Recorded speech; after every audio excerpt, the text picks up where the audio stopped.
வணக்கம். வழிபாடு அப்படின்னா என்ன? ஒருவேளை ஞாயிற்றுக்கிழமை காலையில சர்ச்ல பாடுற பாட்டுங்க உங்க ஞாபகத்துக்கு வரலாம். ஆனா அது மட்டும் தானே வழிபாடு?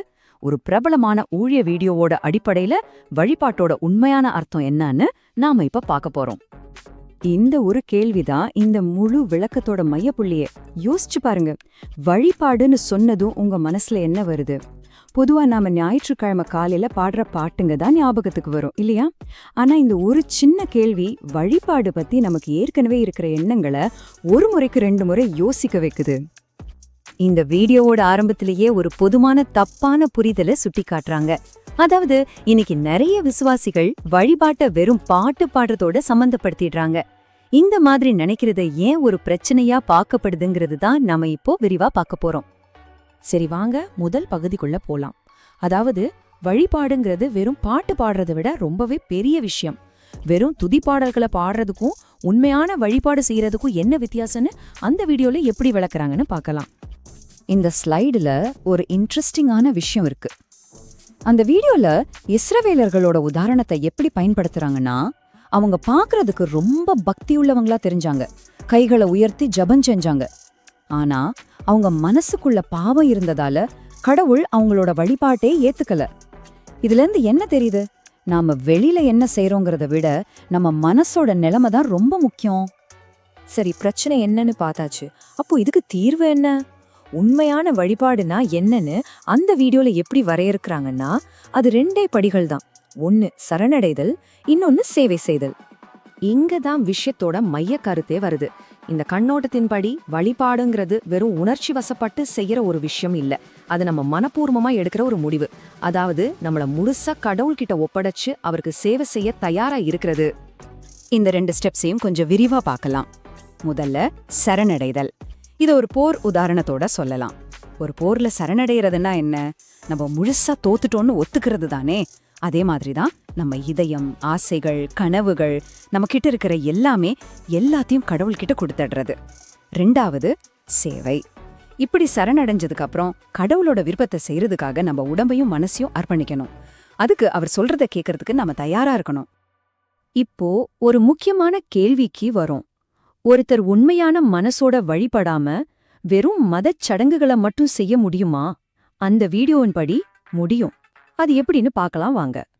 இங்க பாருங்க, வெறுமையான வழிபாடுக்கும் உண்மையான வழிபாடுக்கும் உள்ள வித்தியாசத்தை அழகா காட்டியிருக்காங்க. அந்த வீடியோல மத்தேயு 15ல வர்ற ஒரு எச்சரிக்கையை மேற்கோள் காட்டுறாங்க. அதாவது ஒருத்தர் ஜெபம் பண்ணலாம், பாட்டு பாடலாம், பைபிள் கூட வாசிக்கலாம். ஆனா இதெல்லாம் செஞ்சுக்கிட்டே கடவுளோட விருப்பத்தை புறக்கணிச்சா அந்த வழிபாடுக்கு அர்த்தமே இல்லாம போயிடும். அப்போ இதை எப்படி சரி பண்றது? உண்மையான வழிபாடுங்கிறது நம்ம வாழ்க்கையோட ஒரு பகுதியா, ஒரு வாழ்க்கை முறையா எப்படி இருக்கணும்னு அந்த வீடியோல சொல்ற சில வழிகாட்டுதல்களை இப்ப பார்க்கலாம். இதுக்கான பைபிள் ஆதாரத்தை இங்க பாக்குறோம். அந்த வீடியோவின் படி ஆவியோட வழிபாடு செய்யறதுனா நேர்மையா இருக்கிறதுனும், உண்மையோட வழிபாடு செய்யறதுனா பைபிள் சொல்றபடி வாழ்றதுனும் அர்த்தம். இந்த மாதிரி வழிபாடு செய்யறவங்கள தான் கடவுள் தேடுறாருன்னு சொல்லப்படுது.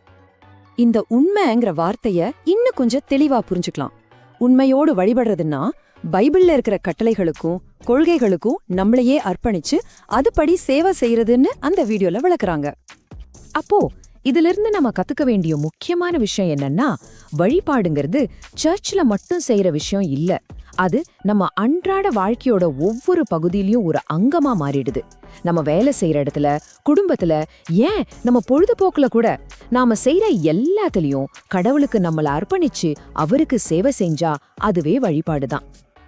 சரி, நாம இப்ப 5வது மற்றும் கடைசி பாயிண்ட்டுக்கு வந்துட்டோம். நம்ம வழிபாடு யார நோக்கியதா இருக்கணும்? இதுக்கு ரொம்ப நேரடியான ஒரு பதில அந்த வீடியோ கொடுக்குது. இயேசுவே நேரடியா சொன்ன வார்த்தைகள் இது. வழிபாடுங்கிறது தேவனுக்கு மட்டும்தான் சொந்தம், வேற யாருக்கும் கிடையாது. இதுல எந்த மாற்றுக்கருத்துக்கும் இடம் இல்ல. இதுக்கு ஒரு சூப்பர் உதாரணத்தை அந்த வீடியோல சொல்றாங்க. வெளிப்படுத்துதல் புத்தகத்துல யோவான் ஒரு தேவதூதனை வழிபட போவார். ஆனா அந்த தேவதூதன் என்ன சொன்னார் தெரியுமா? வேண்டாம், தேவனை மட்டும் தொழுதுகொள்னு சொல்லிட்டார். பாத்தீங்களா? எவ்வளோ பெரிய பரிசுத்தமான ஜீவன்களா இருந்தாலும் அவங்க வழிபாட்டுக்கு தகுதியானவங்க கிடையாது. வழிபாட்டு தேவனுக்கு மட்டுமே உரியது. இந்த விளக்கத்தோட முடிவை நாம நெருங்கிட்டோம். வழிபாட்டை பத்தி நாம பார்த்த இந்த வரையறை நம்ம வாழ்க்கையில என்ன மாதிரியான சவால்களை கொண்டு வருதுன்னு பார்க்கலாம். உண்மையான வழிபாட்டுக்கு இருக்கிற மிகப்பெரிய தடை எதுன்னு நினைக்கிறீங்க? அந்த வீடியோ சொல்றபடி அது நம்ம தான். அதாவது நம்மள நாமளே வழிபட்டுக்க விரும்புறது தான் பிரச்சனையே. கடவுளுக்கு சரணடைகிறதா இல்ல நம்ம ஆசைகளுக்கும் சந்தோஷங்களுக்கும் குறிக்கோள்களுக்கும் முக்கியத்துவம் கொடுக்கறதான்னு நமக்குள்ளே ஒரு பெரிய போராட்டம் நடக்குது. கடைசியா இந்த ஒரு வரியோட முடிக்கலாம். இது ரொம்பவே சவாலான ஒரு கருத்து. உண்மையான வழிபாட்டுக்கு தியாகம் தேவை. அது நிஜமான தியாகமா இருந்தா அது வலிக்கத்தான் செய்யும். இந்த ஒரு வரி சுய தியாகம் இல்லாத ஒரு வசதியான கிறிஸ்தவ வாழ்க்கையோட ஆபத்தை பத்தி நம்மள ஆழமா சிந்திக்க வைக்குது.